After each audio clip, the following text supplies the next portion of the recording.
শিক্ষা, সাহিত্য ও সংস্কৃতির বিভিন্ন বিভাগে অসামান্য অবদানের জন্য রাষ্ট্রীয় সর্বোচ্চ সম্মাননা স্বীকৃতি ২১শে পদক ২০১৭ প্রদান অনুষ্ঠানে যোগ দেন প্রধানমন্ত্রী শেখ হাসিনা। এবছর ১৭ জন গুণী এই পদকে ভূষিত হন।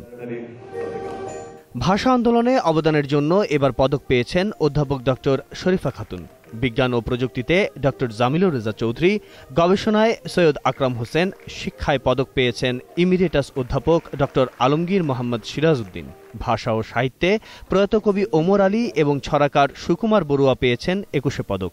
ভাস্কর্য শিল্পকলায় আব্দুল্লাহ খালেদ, চলচ্চিত্রে তানভীর মোকাম্মেল, নাটকে সারা জাকের, নৃত্যে শামীমারা নিপাকে দেয়া হয়েছে ২১শে পদক। সঙ্গীতে পদক দেয়া হয়েছে সুষমা দাস, জুলহাসউদ্দিন আহমেদ ও ওস্তাদ আজিজুল ইসলাম ও উদীচীর সাবেক সাধারণ সম্পাদক মাহমুদ সেলিমকে।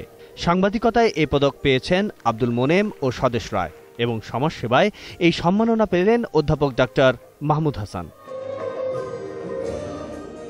পদক প্রদানের পর দেয়া ভাষণে প্রধানমন্ত্রী শেখ হাসিনা বলেন, পাকিস্তানিদের ষড়যন্ত্র এখনো শেষ হয়নি। ২৫শে মার্চকে গণহত্যা দিবস হিসেবে পালনের জন্য বিশ্ববাসীর কাছে আহ্বান জানান তিনি। পাকিস্তানিদের ষড়যন্ত্র এখনো শেষ হয়নি। তারা এই কিছুদিন আগে একটি পুস্তক বের করে। ২৫শে মার্চ থেকে তারা যে গণহত্যা শুরু করেছিল, ওই গণহত্যার ছবিতে সেগুলি মুক্তিযোদ্ধারা হত্যা করেছে বলে সেই ক্যাপশন দিয়ে তারা সেই রিপোর্ট তৈরি করে সব জায়গায় বিলি করার চেষ্টা করছে।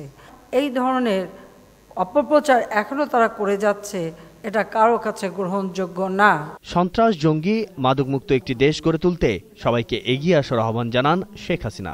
সন্ত্রাস, জঙ্গিবাদ, নৈরাজ্যের হাত থেকে, মাদকাসক্তির হাত থেকে দেশকে মুক্ত করে একটি উন্নত, সমৃদ্ধ, সম্মানিত জাতি হিসেবে বিশ্ব সবাই যেন আমরা চলতে পারি, সেইভাবেই আমরা এই দেশকে গড়তে চাই।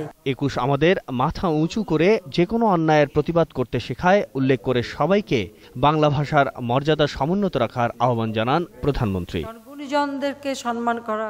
রাফেজ আদনান আদেল, ২১শে টেলিভিশন, ঢাকা। আমি মনে করি জাতি হিসেবে একান্ত